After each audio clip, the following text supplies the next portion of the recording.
വിശുദ്ധിയുള്ള ദൈവത്തിന് നന്ദി പറഞ്ഞുകൊണ്ട് ഫെയ്ത്ത് വോയിസിലേക്ക് എല്ലാ പേരെയും ഞങ്ങൾ സ്വാഗതം ചെയ്യുന്നു.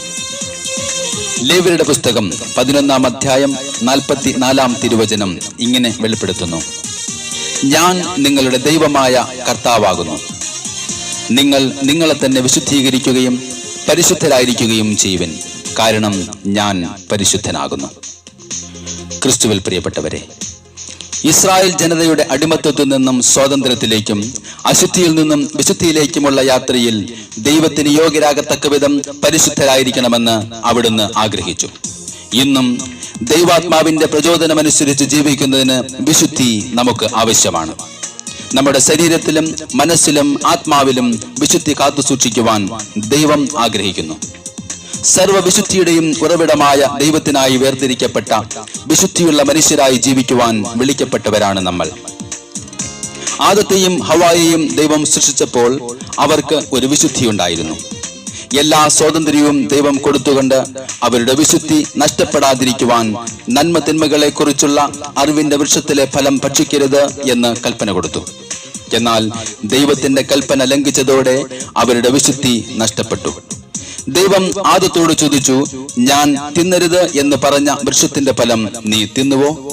ആദം പറഞ്ഞു, നീ കൂട്ടിന് തന്ന സ്ത്രീ എനിക്ക് തന്നു. ദൈവം ഹവ്വായോട് ചോദിച്ചു, നീ എന്താണ് ഈ ചെയ്തത്? ഹവ്വ പറഞ്ഞു, സർപ്പം എന്നെ വഞ്ചിച്ചു, ഞാൻ കഴിച്ചു. സ്നേഹമുള്ളവരെ, പലപ്പോഴും നാം ചെയ്യുന്ന തെറ്റിനെ ന്യായീകരിച്ചുകൊണ്ട് മറ്റുള്ളവരിൽ പഴിചാരി വിശുദ്ധരാകുവാൻ നാം ശ്രമിക്കാറുണ്ടായിരിക്കാം. എന്നാൽ ദൈവം ഇത് ആഗ്രഹിക്കുന്നില്ല. സ്വന്തം തെറ്റിനെ മറച്ചു വയ്ക്കുവാനല്ല, അത് ദൈവസന്നിധിയിൽ ഏറ്റുപറഞ്ഞ് വിശുദ്ധിയോടെ ജീവിക്കുവാനാണ് നാം പരിശ്രമിക്കേണ്ടത്.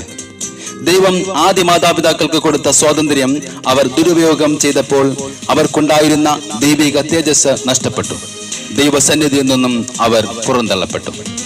സ്നേഹമുള്ളവരെ, ഈ ലോകത്തിലെ എത്രമാത്രം അറിവ് നമ്മൾ നേടിയാലും ആ അറിവ് പ്രകടമാക്കിയാലും യഥാർത്ഥ ജ്ഞാനത്തിന്റെ ഉറവിടമായ ദൈവത്തെ അറിയാതെയും വിശുദ്ധിയോടെയുള്ള ജീവിതം നയിക്കാതെയും ഇരുന്നാൽ ദൈവസന്നിധിയിൽ നിന്നും നാം പുറന്തള്ളപ്പെടും.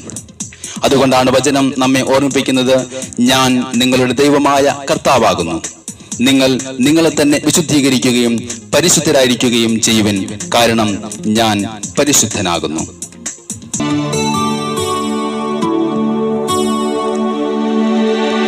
നാം പരിശുദ്ധരായിരിക്കുവാൻ തന്റെ തിരുരക്തം നമുക്കായി ചിന്തിയ ദൈവം, ആ ദൈവത്തോട് നമുക്ക് പറയാം, കർത്താവേ, അങ്ങ് വീണ്ടെടുത്ത ദൈവമാണ്. അങ്ങേക്ക് എല്ലായ്പ്പോഴും മഹത്വം ഉണ്ടാകട്ടെ. കർത്താവേ, ഞങ്ങൾക്ക് അങ്ങയുടെ വിശുദ്ധിയുള്ള കുപ്പായം നൽകണം.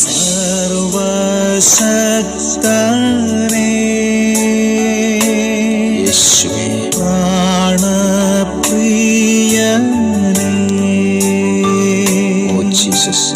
ജീവൻ തന്നെന്റെ വീണ്ട സ്നേഹമേ, ഓ സർവശക്തനായ സർവശക്തനേ, ഞങ്ങളുടെ പ്രാണപ്രിയനായ കർത്താവേ, ഞങ്ങൾക്ക് വേണ്ടി ജീവൻ തന്ന സ്നേഹമേ, ജീവൻ തന്നെന്റെ ഞങ്ങളങ്ങേക്ക് നന്ദി പറയും. വീണ്ട സ്നേഹമേ, ആയൻ ഭാഗ്യമേ, ഞാൻ നിൻ സ്വന്തമേ. യേശുവേ, ആയൻ ഭാഗ്യമേ, ഞാൻ നിൻ സ്വന്തമേ.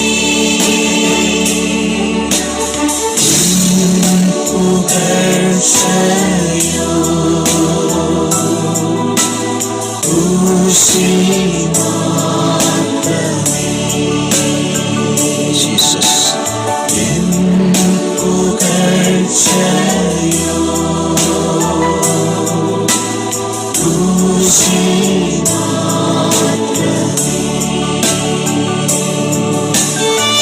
കർത്താവേ, എന്റേതായി ഒന്നുമില്ല, എല്ലാം യേശുവേ അങ്ങയുടെ ദാനം മാത്രമാണ്.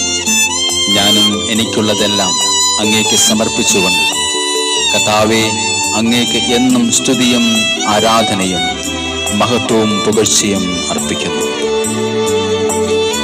അങ്ങയുടെ വിശുദ്ധിയുള്ള കുപ്പായം ഞങ്ങൾക്ക് നൽകണമേ കർത്താവേ.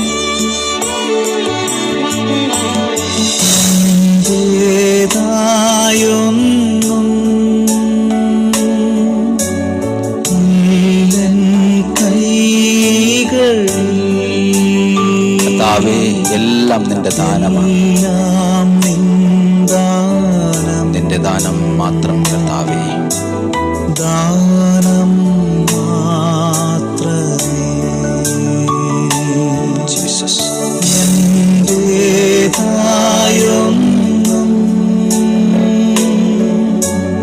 ഇല്ലൻ കൈകളിൽ,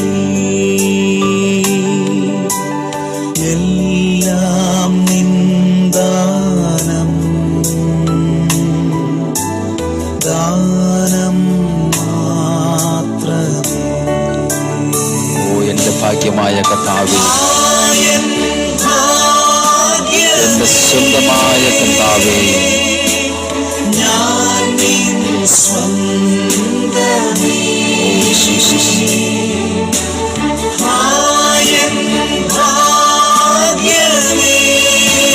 കർത്താവേ, ഞാൻ അങ്ങയുടെ സ്വന്തമാണ്. ജീസസ്.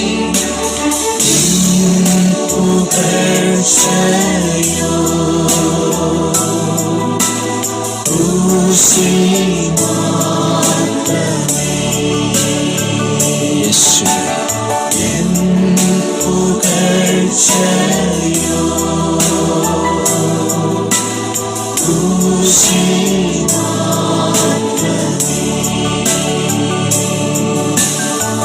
കർത്താവേ, ഇന്നു മുതൽ എൻ്റെ ഹിതമെല്ലാം അങ്ങയുടെ ഹിതം മാത്രം എന്നിൽ നിറവേറട്ടെ.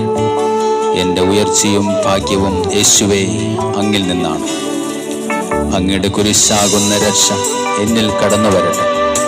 ഞാൻ ഇന്ന് അനുഗ്രഹിക്കപ്പെടട്ടെ.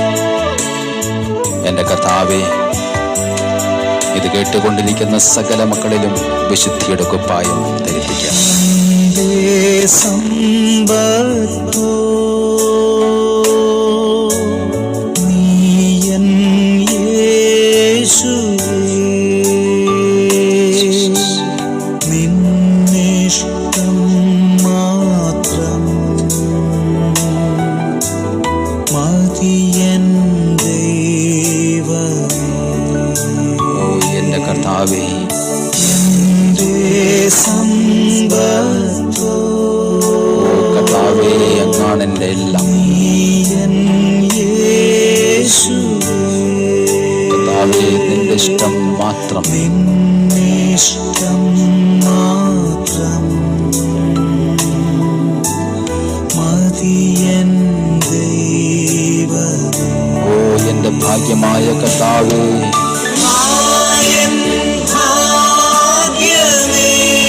എൻ്റെ സ്വന്തമായ ദൈവമേ,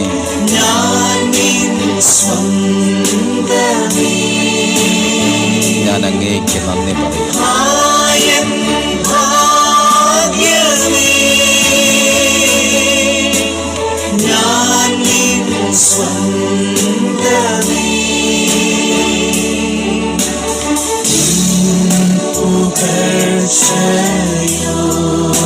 അങ്ങയുടെ ക്രൂശിൽ മാത്രം കർത്താവേ. ജീസസ്.